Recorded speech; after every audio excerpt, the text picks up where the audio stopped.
You've seen the picture in your own head. It's a bright, still morning. The rest of the city is stacked bumper to bumper on the freeway below, and you lift straight up over all of it. No lights, no lanes, no waiting. 40 minutes of stop and go collapses into 8 minutes of open air, and you step out onto the pad with your coffee still warm. That's the fantasy the machine is selling. That's the reason the thought crosses your mind in the first place. Here's what that picture leaves out. There is a small metal tag riveted to the tail rotor gearbox, and stamped into it is a number of running hours, not a warranty, a death sentence. When the hour meter reaches that number, the part comes off the aircraft and goes in a bin, whether it looks perfect or not. And the strange part, the part nobody in the fantasy tells you, is this. You started paying for that replacement the day you signed. You are paying for it right now, on the days you don't fly at all, on the days the helicopter just sits in the dark breathing dust. Because that is what you actually bought, not a shortcut over traffic. You bought a maintenance schedule with rotor blades attached, and the schedule does not care whether you're in the air or asleep. Let me tell you how the money really moves. From the outside, a private helicopter looks like the purest form of freedom money can buy. You go up, you go over, you go anywhere, on your own clock. From the inside, it's almost the opposite. Your freedom to fly arrives a few times a month, if the weather allows. Your bills arrive every single day, on a fixed calendar, in a fixed amount, and they do not check whether you flew. So here's the deal I'll make with you for the next half hour. There are 3 kinds of people who own one of these. Some make it genuinely work, and by the end you'll see the exact trick they use, and it is a trick. Some quietly bleed out, spending a fortune to fly less than they could have chartered for a fraction. And a few get destroyed by a single bad season they never saw stacking up. By the end, you'll know which one you'd most likely become the day you signed. And you'll keep hearing one line, because it's the whole engine underneath. Fly it less, and every hour costs more. Notice how strange that is before we go on, because it runs backwards from almost everything else you own. A car gets cheaper per mile the more you drive it. The payment and the insurance spread over more use. A helicopter does the reverse. Its heaviest costs sit still, waiting, and the only thing that makes them bearable is volume you probably don't have. The people selling you the dream quote you the good day number, the number that assumes you fly like an airline. You won't. And the moment you fly like a normal wealthy person, occasionally, for pleasure, when the weather's nice, the same machine quietly reprices itself into something that would make a hedge fund flinch. Keep that backwards little law in your pocket. Every strange thing in this story is really just that law, wearing a different coat. Now, helicopter is one of those words that hides at least 3 completely different machines, and they don't share a cost structure, they barely share a species. At the bottom, there's the piston helicopter. Think of the little 2-seat trainers buzzing around a flight school. A used one can cost less than a nice car. It's an honest machine, but it's a hobby, not a commute. Small, slow, weather-shy, and nobody's replacing their morning drive with it. At the top, there's the twin-engine machine, the sleek thing you picture landing on a yacht or a hospital roof. 2 turbine engines, real speed, real range, redundancy, so that losing one engine is an inconvenience instead of an emergency. New. That's a multi-million-dollar aircraft. The kind that starts near $4.5 million and climbs from there. That's not a purchase, that's a flight department. And in the middle sits the one this whole story is about, the light single-engine turbine. 1 jet engine instead of a piston. Room for 4 or 5. Fast enough and pretty enough to actually feel like the fantasy. A new Robinson R66 starts just under $1 million, and a nicely equipped one runs past $1.5 million. A Bell 505 sits comfortably above that. This is the one that gets bought to beat traffic. This is the one sold as attainable, the first real helicopter, the trophy that seems just barely within reach. So this is the one we're pricing. Not the hobby at the bottom, not the flight department at the top. The middle machine, the one that whispers you could actually do this. Start with the number everyone anchors on, the sticker. Call it $1.5 million for a well-equipped light single turbine, brand new. Big number. Now watch it become the smallest number in the story. Because that $1.5 million buys you an aircraft, and an aircraft is useless the second it touches the ground with nowhere to live. So first it needs a home. A hangar in a major metro doesn't rent like a parking space. It rents like an apartment for a machine that hates weather. Depending on the market, that's somewhere between $50,000 and $200,000 a year, every year, before the rotor ever turns. You are paying rent for the privilege of the thing sitting still. Then it needs someone to fly it. Maybe that's you, and we'll get to why that's its own kind of expensive. But most owners, at this level, put a professional in the left seat because insurers effectively insist on it. And a full-time helicopter pilot in the United States runs around $100,000 a year, with experienced ones well past that. Notice the shape of that cost. It's a salary. It shows up in December whether you flew 100 hours or 9. Then it has to be insured. And helicopter insurance is its own weather system. Hull and liability coverage for a machine like this can run anywhere from tens of thousands to several $100,000 a year. And as a rule of thumb, it costs several times what comparable fixed-wing coverage would. Because rotors are unforgiving and the underwriters know it. So before you've bought a single gallon of fuel, before you've flown 1 minute, you're already carrying a hangar, a salary, and an insurance policy, 3 bills that arrive whether the aircraft moves or not. And those aren't even the ambitious costs. The pilot you're paying has to stay legally current, which means recurrent training on the calendar every year, whether or not the flying justified it. The avionics that make the fantasy feel modern run on navigation databases that expire and must be renewed on a subscription, like a magazine that grounds you if you let it lapse. And there's one cost nobody puts on the spreadsheet because it doesn't send an invoice: depreciation. The machine is worth a little less every month you own it. And for the first years, that silent loss is often the single largest line in the entire budget, a cost you only ever see on the day you sell. The sticker price was the entry fee. The membership is what costs you, and the membership never lapses. Now we get to the mechanism at the center of the whole thing. The reason a helicopter is not just an expensive airplane, but a fundamentally different animal to own. An airplane wing is, roughly, a wing. Treat it well and it can fly for decades. A helicopter has no such luxury, because a helicopter is a machine that survives by shaking itself apart very slowly and being rebuilt before it finishes the job. Every critical rotating part, the engine, the main gearbox, the tail rotor gearbox, the rotor blades themselves, carries a hard life limit, not a suggestion, a number, in hours, set by the manufacturer and enforced by law. Reach it, and the part is overhauled or scrapped, no matter how healthy it looks. There is no arguing with the tag. Here's what that does to the money. And it's beautiful in the way a trap is beautiful. Take the engine. A turbine like this might run 3,500 to 5,000 hours before it's due for overhaul. And that overhaul can cost somewhere between $100,000 and $300,000. So the professionals do something the dreamers never think to do. They divide. $300,000 spread across 3,000 hours is $100 an hour quietly set aside every single hour you fly into a fund for a bill that hasn't arrived yet. Do the same for the main rotor gearbox, a real-world reserve on one runs a little over $23 an hour, built from a roughly $28,000 overhaul divided across 1,200 hours. Do it again for the tail rotor gearbox, another $9 an hour or so. Then the blades. Each one adds its own slice, hour after hour after hour, and the slices are stacking into your true cost of flight, while the fuel gauge is the only thing you're watching. And here's the detail that makes this worse than it already sounds. There are 2 clocks, not one. Some parts are limited by flight hours they age when you fly, but others are limited by the calendar they age, whether you fly or not, because rubber perishes, seals dry, corrosion creeps, and fluids break down on a machine that sits. Which means a helicopter you barely touched all year still walked closer to several expensive replacements, purely by existing. The airplane owner who doesn't fly simply doesn't burn fuel. The helicopter owner who doesn't fly is still being billed by the calendar for the privilege of the thing sitting still. Sit with what that means. Every hour in the air, you are not spending money on that hour. You're pre-funding a future rebuild you haven't reached yet. The flight feels free in the moment, and it is the opposite of free. It's an installment payment on an overhaul with your name already on it. And here's the cruel twist that ties the whole knot. Those reserves per hour only stay reasonable if you fly a lot of hours. The fixed costs, hangar, pilot, insurance, sit there as one big lump, waiting to be divided. Fly 200 hours, and each hour absorbs a small slice. Fly 40, and each of those 40 hours has to carry the entire weight. Fly it less, and every hour costs more. That's not a saying.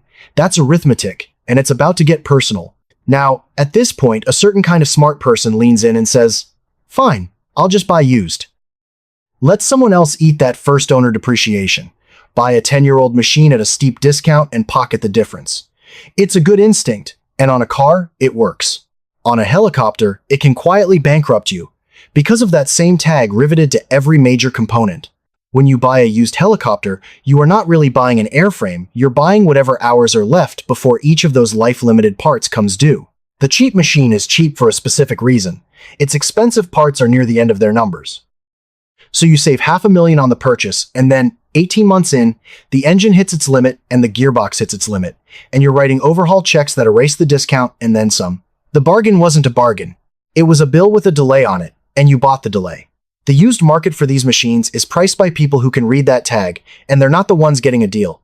The same trap wears a second costume. Some buyers reason, I'll skip the professional pilot's salary and just fly it myself. And you can, but the insurer prices that decision, and prices it steeply, because a low-time owner pilot at the controls of a turbine helicopter is exactly the risk that keeps underwriters awake. The premium climbs to swallow much of the salary you thought you'd saved, and now you're also spending your own weekends on the recurrent training and currency the machine demands. The cheap path forces the spending sideways. That's the pattern with this asset, over and over. Every place it looks like you found the discount, the money was simply waiting for you one room over. Now let me pull up the layers underneath, because the operating cost you read in a brochure is the top of a stack, and each layer down is harder to escape than the one above. First layer, you don't get to shop. When a life-limited turbine component comes due, only a handful of authorized facilities on Earth are legally allowed to touch it. There is no competitive quote, no independent mechanic down the road who'll do it for less. The price is whatever the approved shop charges, because the alternative is an aircraft that legally cannot fly. That's not a market, that's a toll booth, and you're already on the bridge. Second layer, and this is the one the fantasy never survives. You can't actually land where you want. The whole promise was door-to-door, over the traffic, straight to the destination.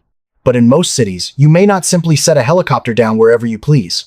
You need an approved heliport or a permit, and municipalities wrap those in noise limits, hour of operation limits, and neighbors who vote. A machine like this throws off something in the range of 80 to 95 decibels from 500 feet away, loud enough that whole cities regulate it hard.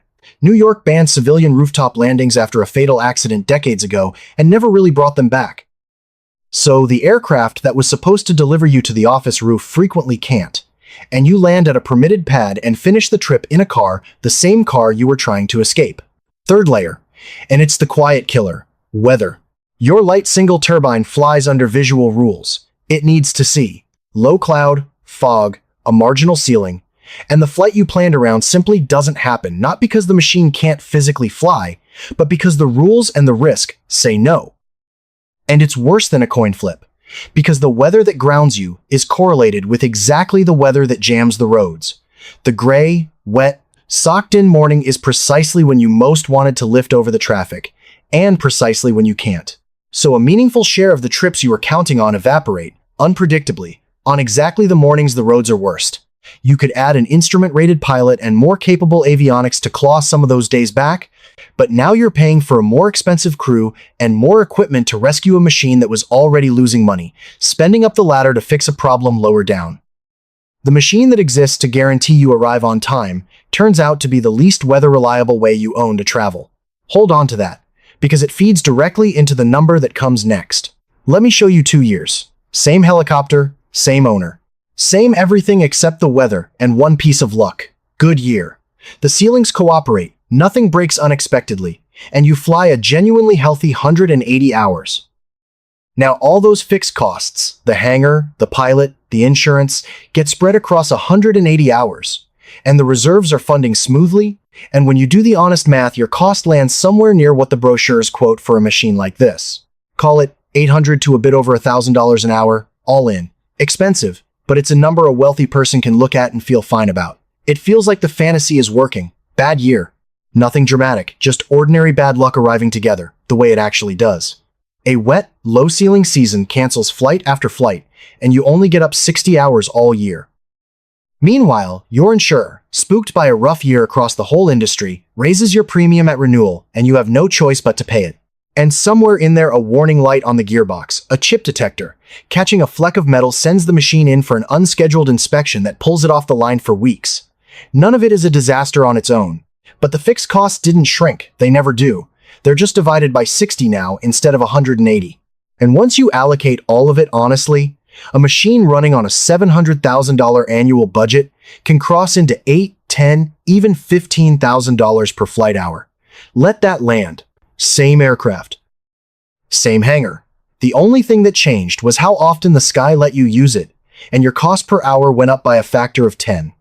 The gap between those 2 years isn't a rounding error. The gap is the entire product. Owning this machine doesn't buy you flight.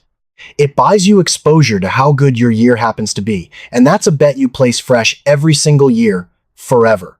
And before you decide that's a beginner's mistake, that a real expert would simply avoid all that, let me tell you about the people it happens to. Picture an owner who did everything right. Decades in the seat. Knows the machine better than the salesman who sold it. Reserves funded on schedule. Maintenance never deferred. Logbooks immaculate. Not a dreamer, a professional. And then one season. 3 ordinary things arrive at once. A major life-limited component reaches its number. Exactly on time. Exactly as planned. A 6-figure bill. No surprise. Just due. The insurer, in a hardening market, quotes a renewal that's climbed for reasons that have nothing to do with this particular pilot. And a run of bad weather knocks the flying down to almost nothing, so the year's fixed costs land on a tiny handful of hours. None of these is a mistake. Each one is just the system doing exactly what it always said it would. Stacked in a single season, they can push a careful, capable, honest owner to sell. It wasn't incompetence. It was the machine being precisely what it is, on a schedule that finally lined up wrong. If you're still telling yourself you'd simply be smarter than that, you haven't understood the thing yet. So here's the fair question. If this asset is such a beautifully engineered money pit, why do people with real money, people who can afford excellent advice, keep buying them anyway? They're not all fools. So what do the ones who make it work actually know? Here's the trick, and it inverts everything the fantasy promised. The people who own these successfully almost never own them the way you were imagining, as a personal shortcut, a private car with rotors, flown 100 low hours a year for their own convenience. That version is the one that bleeds. Instead, they wrap the machine in a business. They own it through a company. They put it on a charter certificate so that when they're not using it, someone else's flights, strangers, paying by the hour, are flying down those reserves and covering those fixed costs. Look closer at each of those moves, because none of them is free, either they're just leveraged. That depreciating business asset can, under the right rules, be written down aggressively against income in the early years, so a meaningful slice of the purchase price flows back out through the tax return instead of vanishing into the void. The charter certificate means a management company runs the operation, finds the paying passengers, and handles the paperwork, and they take a cut of every hour. So you're not pocketing the full charter rate, you're renting out your denominator at wholesale. Putting the aircraft on that certificate also costs money up front. It has to be brought into a stricter maintenance and inspection standard than a purely private machine, which is another bill before the first paying passenger climbs aboard. It is, in other words, a real business with real overhead. But that's the point. Look at what that does to our one iron law. Fly it less, and every hour costs more. That was the curse. But if the machine is chartering, it isn't flying less. It's flying a lot. It's just that most of the hours aren't yours. Someone else's denominator is rescuing your arithmetic. The winners didn't beat the mechanism. They handed the machine to the exact opposite of privacy. They turned their personal freedom machine into a tiny commercial operation they occasionally ride in. The fantasy was a private sky all to yourself. The solution is to fill that sky with paying strangers. The moment you insist on the pure version, mine, private, flown only by me, only when I please, you've chosen the version that loses money on purpose. The romance and the economics are pointed in opposite directions, and you can usually only have one. Which brings us to the door nobody checks before they walk in. How do you get out? Because eventually you will want to sell, and the resale of a light turbine helicopter is not like selling a car or even a house. Start with the buyers. There aren't many. The pool of people who want this exact machine, at this price, right now, is small, and it shrinks the moment your aircraft is anything less than perfectly configured for the next person. Then there's what they're actually paying for. Remember the tag. A buyer prices your helicopter almost entirely by how many hours are left on its life-limited parts. A machine near its overhauls is worth dramatically less than the same machine fresh out of them. The time remaining is the value, more than the paint, more than the leather, more than the year on the door.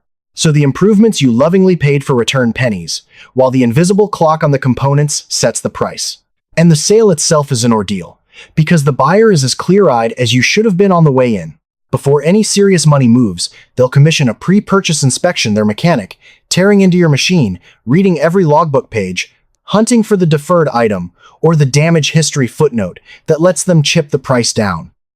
A gap in the records, a repair from a hard landing years ago, a component nearer its limit than they'd like, and the number drops. The money sits in escrow while all of this plays out. Nothing about it is quick. And selling takes time, often months, sometimes more than a year, to find the one right buyer. Here's the part that turns the screw. The entire time you're waiting, the machine is still yours. The hangar still bills you. The insurance still bills you. The components still age toward their limits on both clocks, hours, and calendar while the aircraft sits on the market, so it's quietly getting worth less on exactly the days it's earning you nothing. You only need one buyer. You just can't know when they'll appear, and the meter runs the whole time you're looking. So let's hold both of these truths at once, because both are real. The romance is real. Lifting over a frozen freeway on a clear morning is genuinely one of the more remarkable things money can arrange. And the people who love it aren't wrong to love it. But the economics are ruthless, and they don't bend for anyone, not for the expert, not for the careful, not for you. The people who thrive with one of these aren't the ones who flew hardest or dreamed biggest. They're the ones who quietly stopped treating it as a way to fly and started treating it as a machine to be managed, shared, and offset, who held the dream in one hand and the arithmetic in the other and never once let go of either. So here's the thing to carry out of this. When you buy a helicopter, you aren't buying the flight in front of you. That flight was never the product. You're buying every hour still stamped on those tags, the ones you haven't flown yet, the ones ticking down whether you're in the air or asleep in your bed. You don't pay to fly. You pay to have the next flight still be possible. And that, it turns out, is the most expensive thing in the sky. That's this machine. Next time, we take something that looks like the safest, most solid asset a person can own, the kind of thing people buy, precisely because it can't fall out of the sky, and we find the exact same clock ticking quietly underneath it.